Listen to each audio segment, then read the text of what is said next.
Hey guys, welcome back to Wentworth Life and welcome to another Wentworth episode review. So we are now on to Wentworth Season 4, Episode 2, Poking Spiders. I just love that episode title, Poking Spiders. It's basically a reference to a scene where Bridget is about to do a psych test on Joan and Vera tells Bridget to be very, very careful.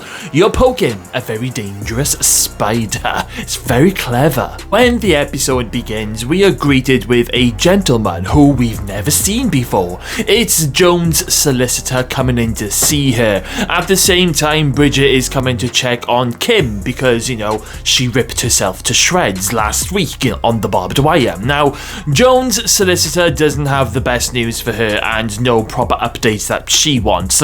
This solicitor guy, he is sweating. And Joan, she spots like the little sweat drops dripping from his head and onto, you know, her papers, and Joan just loses it. She whacks these papers out of his hands and he ends up freaking out and he's like, let me out, let me out.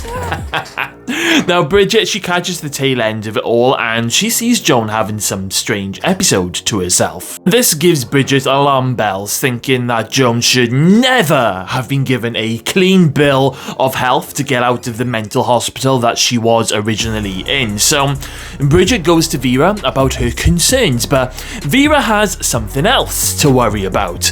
Joan wants to go into general and she has put together a very convincing report. Now, as much as Vera despises Joan, and it probably would be much easier for the women to just kill Joan, Vera would lose her job being so new in the governor's chair and all that. So Vera has to make sure that Joan remains alive and she is punished properly by the law for all of her crimes. Now don't forget, this is quite personal for Vera and Joan knows it because Joan continues to taunt Vera throughout the whole of this episode when they have a few, you know, chats between the glass, and Joan tells Vera that she will be put into general and that she needs to be ready, and that's what a lot of this episode is about. Joan trying to get herself out of that solitary block and into general. Now with Joan being Joan, it's not long before she gets her own way when she ends up summoning Channing to go and see her, and Joan tells him that she has, you know, all of that information about his brothels on him, and she threatens to expose him for the sick individual that he really is. This causes Channing to approve Joan's release into general,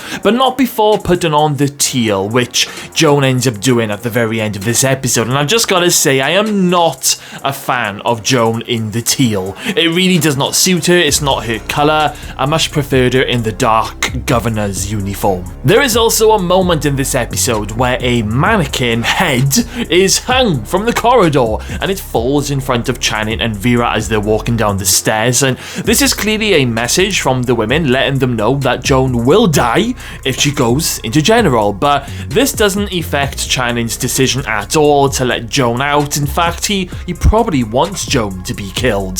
CRAIGz is continuing to be a massive pain in B's arse in this episode when this conjugal visit saga continues. Now, Boomer, she really wants to have conjugal visits approved because the men at Walford, they were allowed to have them. However, Vera is very worried about the women getting pregnant. I think, in Vera's actual words, they will be popping them out like ping pong balls. So when the conjugal visits are refused, CRAIGz decides to take matters into her own hands, and she ends up contacting one of her contacts on the outside to arrange something. Now of course, CRAIGz really couldn't care less about conjugal visits, but she's using this opportunity to wind up B, and this is what CRAIGz does, you know, to B for a lot of season 4, which is a little bit annoying. However, the following morning when the women are outside in the yard, they end up ripping off all of their clothes and they start chanting, "What do you want? The right to fuck." It's absolutely hilarious.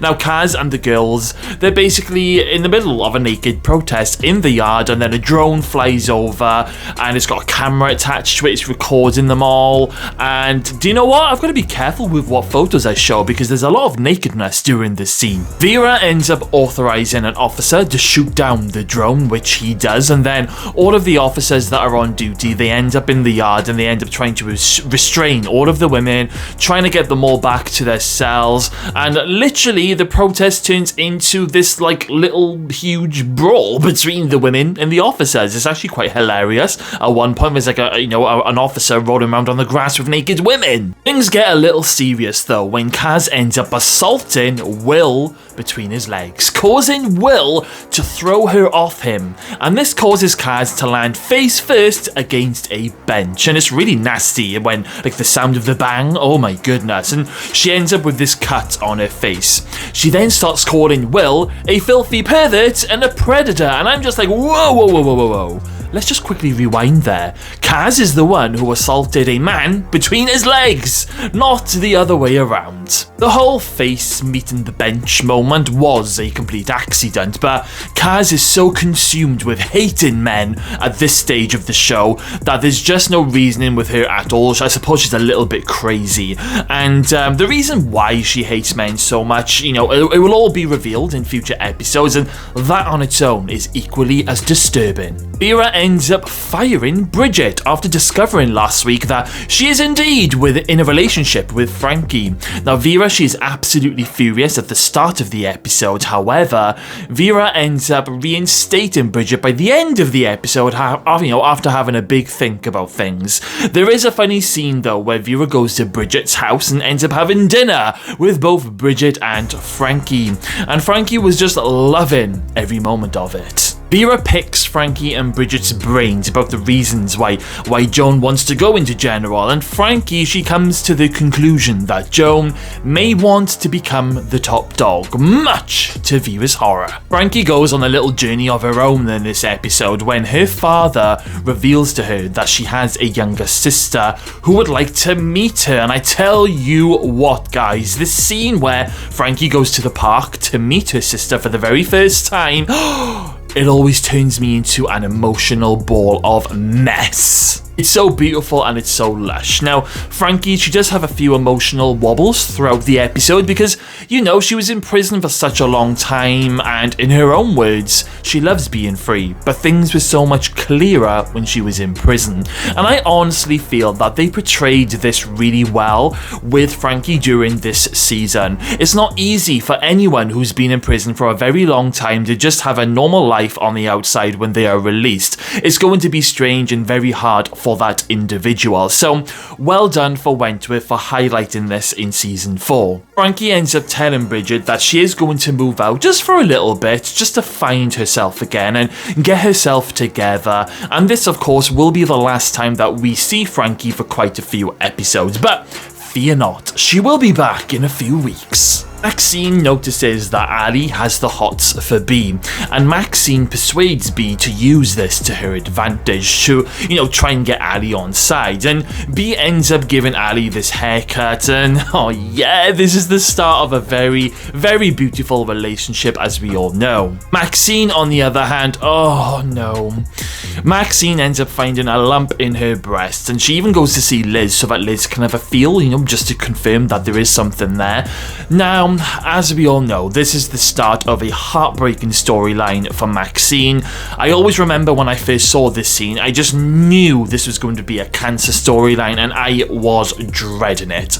Poor Maxine. So, we are at the start of a few storylines that are just beginning, and Joan is heading straight into general. Things are about to get very, very crazy, but a great episode with lots going on. I think my favourite part of this episode is definitely the naked protest in the yard, and my least favourite moment would have to be the start of Maxine's cancer storyline, just because I absolutely love Maxine and I just hate that this happens to her. And now let's hear some of your thoughts. I would love to hear some of your opinions on that naked protest, and also, did you cry when Frankie met her little sister for the very first time? Let me know everything, guys, in the comments box below. Okay then, guys, well, as usual, thank you all for watching today's video. Make sure you smash that subscribe button, stay safe out there, and I'll see you all again very, very soon.